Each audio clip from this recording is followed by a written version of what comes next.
So another video. It's been a while, hasn't it? I'll explain why later. But I am off to Dave Palmer in Benfleet because Dave sent me a text message. He just said, do you want to come over and film a video again? And I said, oh, that sounds great. What have you got? He said, have you read 50 Shades of Grey? So either he's got a new Saab and it's grey, or he's got a sex dungeon he wants me to film. I'm really hoping it's the former of those. So I'm going over to Benfleet. I'm going to really hope it's a Saab, and we're going to see what Dave's created this time. Now, as I said, I've not done a video for a little while, and to be honest with you, it's because it's quite hard work. I'm not a video editor. I'm not somebody who does this for a living. I do this just for a bit of fun. And, recording the video, editing the video, putting the video out there, what have you, is quite difficult and time consuming, and life has got on top of me recently, busy, so I haven't been doing videos. But there's another reason as well, and you may know it already. I've put Morty up for sale. Its advert is currently on Car and Classic, and the reason is nothing to do with I've fallen out of love with Morty. I love driving him and I love taking him to the shows. But my partner and I are moving to inner city area next year. So I want to basically move him on at the time this summer to someone who's going to look after him and basically have a garage more than likely and actually can take care of him. Now, I think Morty does need a garage. And I thought it's the best time to sell him is during the summer where people can come and see him. We can go out for a ride. They can make sure they can actually get the car that they want. And there's a lot of car in Morty. So I'm going to do my little sales pitch on you briefly as I'm driving over to Benfleet. So Morty's now 40 years old. So that means he's ULEZ compliant. It means you can drive him anywhere. He's tax exempt, so you've got low cost on the tax, and he's MOT exempt. Now, saying that, he has got a brand new, fresh MOT all the way through to August 2027.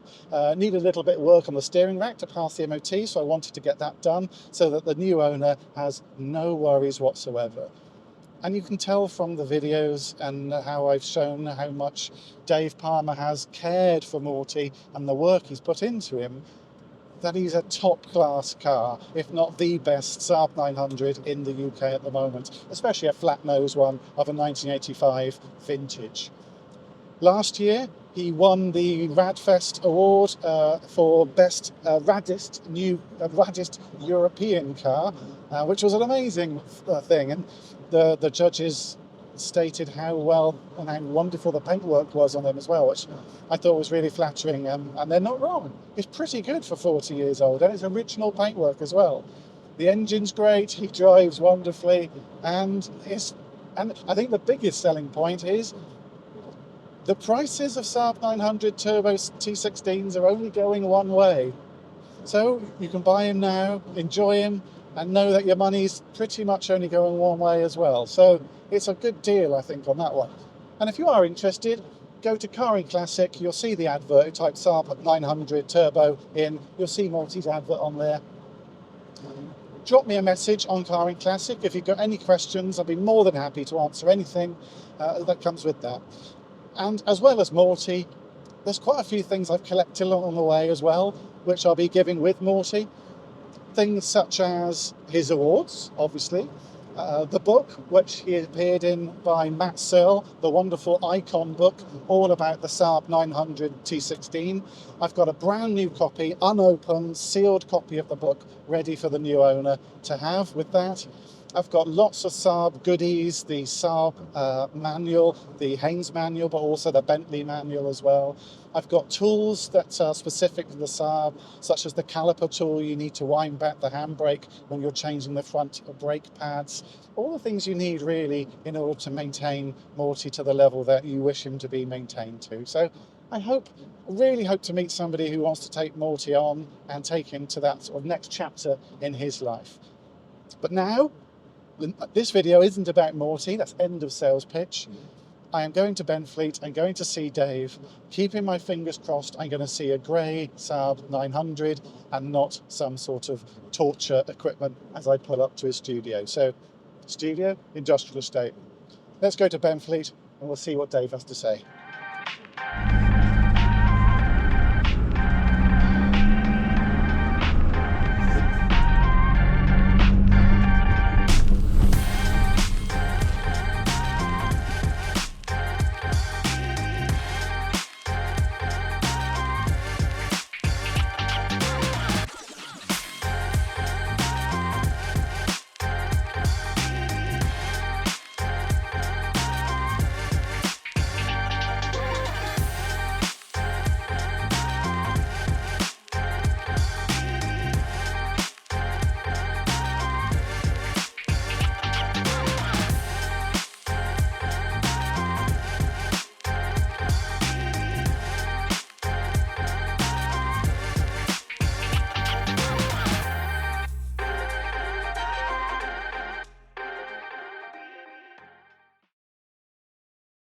you've done it again. You've done another Saab 900 T16.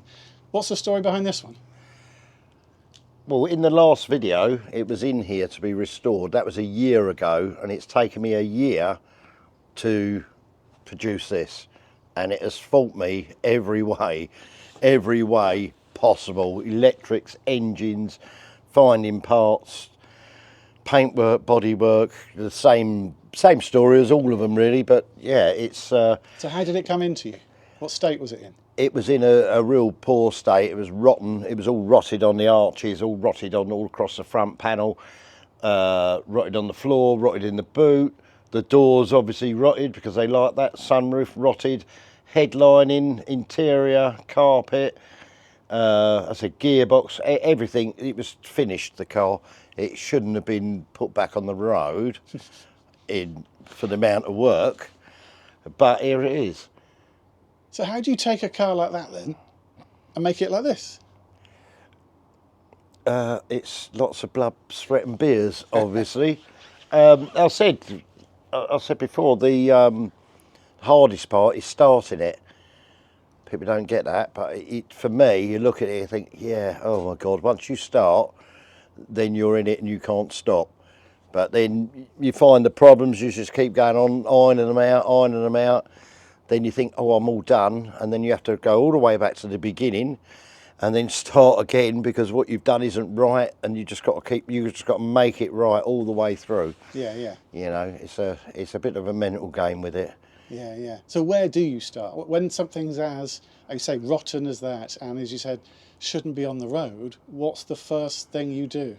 Strip it, take everything out. When it's not so much of a restoration, you can do it in sections. So you can say, right, I'll take the seats out the back. I can work on that quarter of the carpet and stuff, and then you can work on that bit, get that bit finished, and then move to the next. But whereas this wanted everything doing to it, it was just a case of just stripping it literally it was down to a bare shell. Yeah. Do all the welding work, redo all the suspension, and you think, right, I'm going to do this corner today. I'll get that, sandblast it, paint it, powder coat it, bush it, calipers and everything like that, and then I go, oh, I'll do that one, that's good, I've got two wheels on the wagon now. Then you go, I've got an axle to do, and an engine and gearbox, and the dashboard and the wiring, and then it goes on and on and on, and yeah, it's made me actually mental at the moment. Yeah, you said this one's caused you a lot of stress. It has, it's taken far too long, but it's had far too many problems with it. One of the problems I had with it, big problem, was the ABS. Yeah. The ABS on it didn't work, and I played with it and done this and done that, and I went, no, I'm going to take it out. I got another unit, which is all a pain to do, fitted all that in, then that had problems with it. And then I got a third one, and that one had problems with it, and then I had to make out the three one that worked. They all had different problems, and I sorted it all out. And then it was coming up with error codes and stuff, and it was ABS sensors and wiring, and all sounds simple, but all takes loads of time. Yeah. You know, I probably spent 3 days just on sorting that one issue out. Yeah, yeah, okay. You know, so... And what about parts? Because the thing that I get asked the most probably about mine is, where do you get the parts these days for Saab? Do you have a problem with that, or do you have enough cars around here to be able to get parts? I'm running thin on my years of inventory. I have got parts. I got new headlight reflectors for it, which are really expensive. But the problem with them is not the headlight glass or the bowl or the reflector. It's taken them apart, and then you've got all these fixings for the headlights. Yeah. But yeah, some of the parts, I know we're talking about this car, but the 9.5 diesel estate there, I was quite surprised that getting a clutch for that, they're not around. Oh, so really? Even that newer car? Yeah, newer car, because it is 20 years old now. I suppose it is, yeah. And you don't look at it like that, but that's 20 years old. This is 35 or whatever, something like that. There are parts for Saab and Saab bits and stuff. They have a lot of stuff, but oddball bits. I said, like the headlight adjusters. No one's actually well, not to my knowledge, manufactured anything decent to work. Yeah. So you have to come up with your own ideas with some of it. But yeah, the service items on them. You can buy piston rings and bearings. I mean, I think there's the same bearings as what's in the 9.5. Yeah. Timing chains and stuff. You can get round all that, but it's the detail bits, and I know some people are producing them, but it's like the gutter rails at the back. Yeah. on there. People have made 3D printed ones and whatever, and you look and there's so much money for what they are. Yeah. But if you want it, you have to buy it. You've got no option with that. But I would have a tray with bits of that in, and they're all gone now. Yeah, your tray's running out. Yeah, it's running out. Yeah, you know. Talk to me about the colour of this one, because it's beautiful, isn't it? I mean, I always wanted a black Saab 900 with a tan interior, but looking at this is tempting. Yeah, this is Eldorado grey. Don't see many of them in that colour. I've not seen any of them in that colour, and I've been to obviously some of the rallies. I've seen red ones quite a lot, black ones quite a lot. No. And what's the inside of this? That's buffalo grey. They're the original seats, which have all been. Oh, have they? Okay. They haven't been recovered. They've Fine. been all stripped and cleaned and recolonized and all put back together. But they're not in bad nick, actually. Yeah, they're very good. I had a look earlier, and they're really tidy in there, and Yeah. they're still that nice, comfortable leather as well that's being used, and yeah, it's really good. Yeah. I remember like when you said about mine and having to redo the interior, that you had to make love to every seat in it to get it just right. But this one, you didn't have to make love to the seats then. No. I mean, I've only got a very, very small amount which I'd use for my own personal car. But used to buy leather dye, and I'm talking 25, 30 years ago. And you bought this dye, you cleaned all the seats, and you resprayed the seats. Oh right. Did that not come off on your clothes? No, and they've all been repainted with that stuff. Okay. A company called Gliptone, but it's now the materials that are out there now are totally different to what they were. I remember, when you was a kid, you went into a shoe shop, you had that specific smell of leather, that funny smell. Yeah. You don't get that anymore. It was that leathery, that was the same smell as what the paint was. So I don't know, over years they said, oh, it's carcinogenic and stopped it or whatever. But I've still got some of the stuff that I bought from all that time ago. And luckily I had enough to do that. So yeah, you talked about the bodywork. That was pretty bad shape when it came to you. You talked about the interior. What about the engine?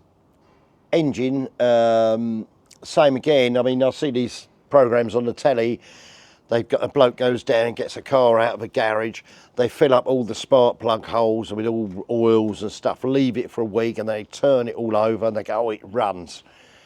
If it doesn't turn over, it needs taking out, stripping and rebuilding. What they do is they do more damage, because when the piston goes up and all the rust and the bore all gets jammed into the piston as it goes up. So they might turn it over, but then it jams up and it loses compression. I'd just sort of go, I said, this didn't run for a while. And I went, no, just take it out, strip it, clean it, put new rings, new shells, a crank grind, light and balance it, whatever. Yeah. And do it properly. I said, I've seen lots of videos where they go, oh, I've got this engine running.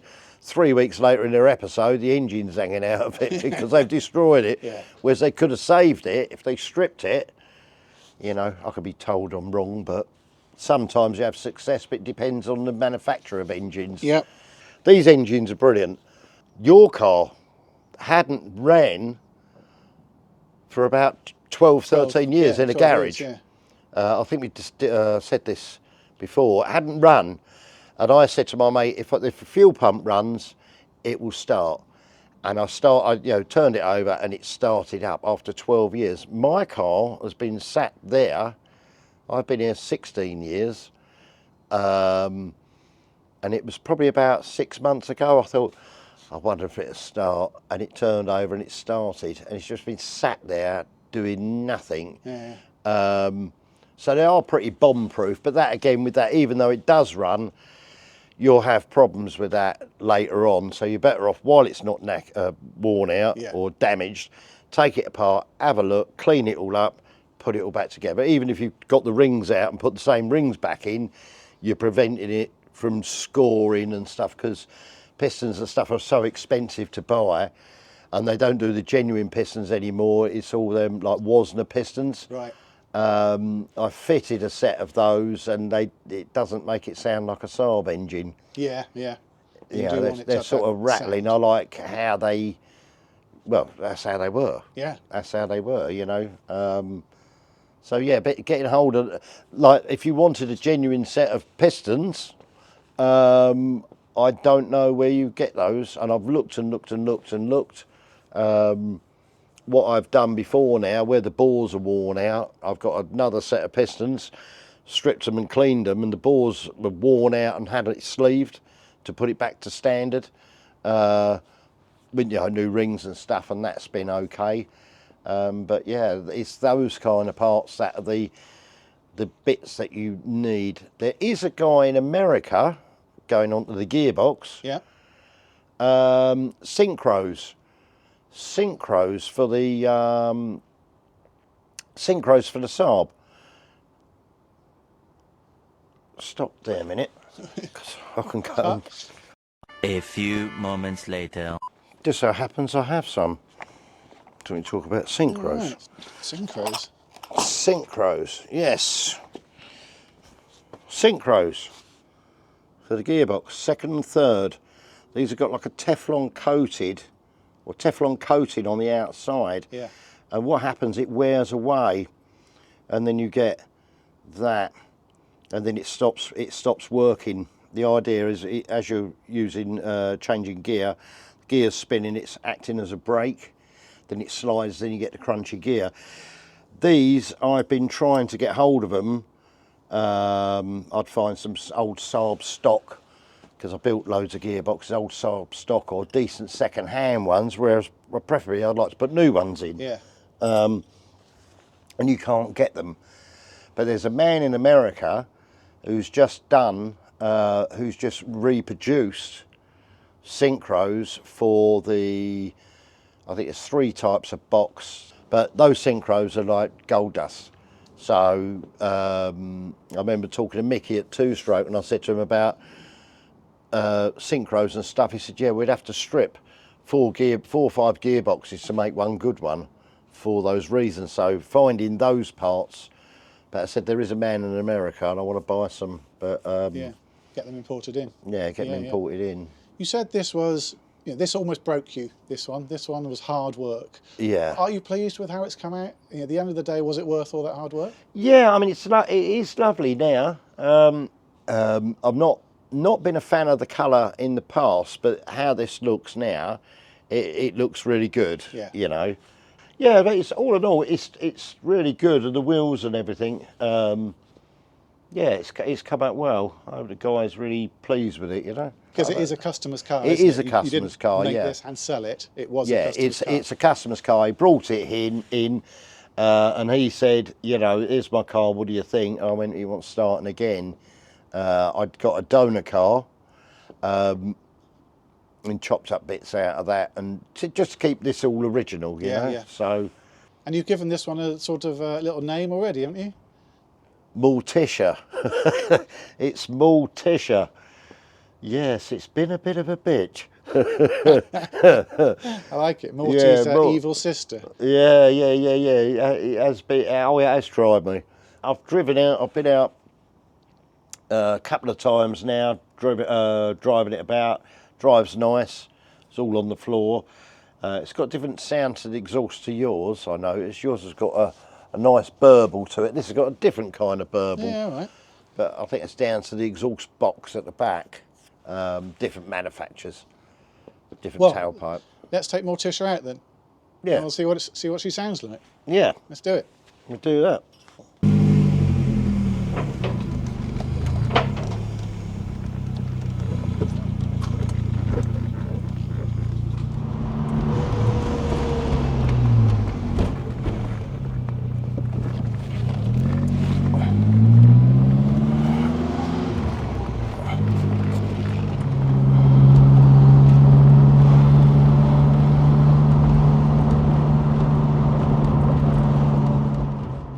So come on then, show me around the car. What have you got to show off on it? Show off on it, we have the wheels. What about the wheels? The wheels, they are 9,000 wheels, and it was something I decided to do years ago, to have them deep dish diamond cut with the like anthracite in there, because the genuine 16S wheels are really hard and expensive to get hold of. You can get these ones which I think suit it. I like the deep dish more so than the originals personally. They suit the car, especially with the deep grey. With the grey and everything, all works together. What about the inside then? Because The you're inside, talking about it. yeah, I was saying all the seats are original. The original seats just been recolonised. Needs a little bit here. A little bit of loving. Needs another little bit more Dave loving there. Headlining, same as the other ones. Headlining, door cards, carpets. I dyed the carpets. Oh really? Yeah. What happens is they go like with the sun bleaching. You can buy carpet dye. Yeah. And you spray it on, and I think it's really good. Do the Hoover in there, but yeah, it's come up really well. Yeah, headlining. The wheel arches were gone at the back. Okay, Wings on the front. Things that I've done. I put 2 new doors on it. I've done the wheel arches, inner wheel arches repairs, wings on the front, inner wing repairs, the same old drive shaft tunnel repairs on it. Done some boot repairs on it, and rust holes in the boot. In the classic places? In the classic places, yeah. But I had a donor car, so I cut out parts of the boot floor just to keep all the shapes exactly right. I try and reproduce the shapes, but you can't beat the original because it just makes it a bit more finicky, but makes it how it should be, I think. Yeah. Keeps it on same where it is, otherwise. Now, obviously, it's obviously a later model than my one, but I spot differences. You've mentioned wheel arches already. They're different wheel arches to my early model versions. Yes. Another thing, these are getting hard to find. So you've got this arch, and then there's an inner arch. So you've got I'll say that correctly. Without it on, you put like a plastic trim round, like on yours, and it's a special trim. Then you've got this outer arch, and then you've got the clips. And I was saying about the expensive stuff. Yeah. They wanted £10 a clip and 1 screw. So you've got, I think there's 6 on here because it fits on there. So you need six clips there. That's 60 quid, 120 quid, £240. I was saying earlier about the dust shields at the back. They wanted £160 each for a brake dust shield, right. which is extortionate. But brakes and calipers are reasonable prices. Brakes and calipers are reasonable prices. I keep repeating myself. Edit. Are brakes and calipers reasonable prices? They are reasonable prices. I think I knew that. And brake lines and the rubber brake flexi hoses and stuff like that. That's still there, but as I said, like these trims are extortionate to buy. And that's the only problem. When you've got a car and you want so much on it, it's you can buy anything you want, but it costs so much money. Then when you add up the value of the car and say, well, what's it worth?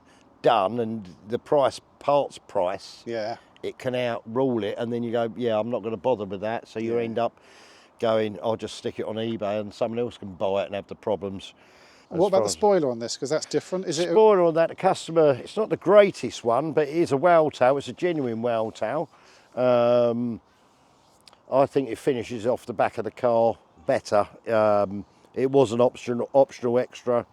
But again, they want £700-800 for a genuine one. And they're not in the greatest condition because they're 30-35 years old. The tailpipes, I can talk about my tailpipes. Oh yeah. I went and bought a twin pipe. I bought a twin pipe, which you can get those off eBay. They're about £150. But I wanted the tailpipes, the stainless steel tailpipes on there, and I cut them and welded them on there, made it all fit to keep it in stance with what it was, Yeah. because that was an optional extra from Saab. a twin pipe. This has got sport suspension on it. You could buy a 900 16 valve turbo aero, then you could go back to the dealer and buy a sports kit for it. Now, this has been a bit of a conundrum over 25 years because I went, is the sports kit standard on an aero? But it was an optional kit, and I only confirmed. Well, I knew it was, but I couldn't find the information on it. And I went to Swedish Day, and there was a pamphlet there with it all on. Oh, really? So you could have Okay. it with, I think it was like Bilstein shocks, uprated springs, which would lower it a bit, make it a bit stiffer. I don't know if it's parts for Saab or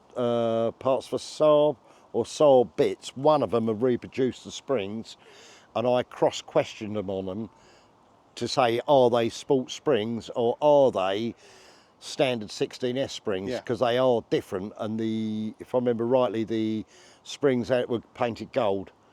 But obviously over the years they've worn off, but they reproduced them and they are exactly what they were. So about £350 for a set. Okay. Right, what's in here? What's in here? What's in here? That's a Saab engine. It's a very shiny Saab engine. It's a very shiny Saab engine. Yes, every nut, bolt, screw, clip, wiring, washer jets, washer valves, cruise control that works. Nice. That Hey, my works. cruise control works. Yeah, well, I made it work. That's Yeah, you why. did make it work. Yeah, so, 16 valve turbo, later engine, differences in it, few differences in it. Turbo intercooler pipes, these are slightly larger diameter. I think, is it DO88? Do an intercooler, which works really well. I'd recommend that to anyone. Even though I like purists, I like it how it is. I've fitted a couple now, and the performance of them is really, really good. You know, it's got a Type 7 gearbox in this, not Type 8. Type 7. There's like 3 types, 6, 7, and 8. And if you can get hold of Type 8 gears, it just makes the revs lower at higher RPM. But I like this Type 7s, it makes it sort of rev up a bit quicker. Well, I think you should be very proud, Dave. Again, it looks a cracking car, and you saved it from the scrap heap. It sounded like when it came to you, it was just rubbish and it wasn't worth anything. Look at it now. Yeah, it was nearly there. The car that nearly broke me. But I wouldn't let it do that. You mentioned this is obviously very different to mine. Mine's a 1985 flat nose. If you were going to pick a Saab 900 for yourself then, Dave, what's your favourite? Would you go for the later ones like this, earlier ones? Have you got a particular one you'd go for? I would have the flat nose one. I would have one of those again. But yeah, I like the early 16S flat front for this nostalgic look. They're quite a rare car now. Yeah. And that must be affecting their prices then. So like older ones like mine, yeah, seem to be going up in value. Yeah, I believe so. I think there was one in America for about $60,000 dollars. Yeah, okay. I don't know if it's sold or whatever happened with that, but I've seen them around at crazy prices. But these are, in my opinion, they are creeping up in value, and trying to find a decent 16S, one that's been done or one that hasn't, Grandad's had it for 30 years, they're getting harder to find. And I said, my inventory of parts is getting smaller because I've used bits on this, and you can't just go and get the bits. Yeah. So like you said to me, didn't you, that if somebody wants a really good condition one, they can obviously buy one cheap and then spend the money doing it up. yeah. But the money they'll spend doing it up and the headaches they will have trying to get everything to make it right, actually it makes the sort of high price for one on the market worth it these days if you can get it out there. Yeah, totally. Of course, I would be saying that. It's totally. People. I've had cars. I said, I want this amount of money for. I'll get one off eBay. They go and buy one for $3 or $4 grand. They buy it, they bring it in, and they say, oh, what do you reckon on that? And I go, it's rubbish. You need to spend 25, 30 grand on it. That's what I say to them. Buy, spend the money, buy a decent one first. They are out there, but you'll pay a premium for them. Yeah. Which Yeah. is where it is. Otherwise, I mean, it's like this one's all done. I'm not going to give any prices out on it, obviously. But to go and get this, to go and buy this, you're going to pay a lot of money for it. But it's all there, it's all done, it's all ready to go. It's a restored car. And I'd rather have this than any new car. Oh, yeah. Because the price of this won't go down, it will only go up. All right then, so you finished this one. What's your next project? I've got 2 black 16Ss. One is mine, which is the Coulson one, and the other one is one that I bought in. I quite fancy both of them, but I don't know what one to do first. And as you said, getting started is the hardest bit. It is. Well, I'm here going, should I do that one or that one? And then I'd have to go and have a few beers and then wake up in the morning and go, yep, I'm doing that one. And then it's all gung-ho and everything, getting it all done. Brilliant. Yeah. So Well, thanks very much for showing me around it, Dave. It's that's great. all right. Yeah, it's nice. I'll see you on the next one. Yes, you will. On the next one. Next one, after a bit more blood, sweat and tears. Beers. Do you Blood, know how many sweat and cans of beers. beers? Do you know how many cans of beer I've drunk doing this? People don't take that and they don't understand how much beer it takes to do something like this. I could probably build another Saab out of beer cans. Probably get a Blue Peter badge for that. It'd be a challenge, wouldn't it? Yeah. Oh, here's a sunroof I made. Oh, is that a Foster's can?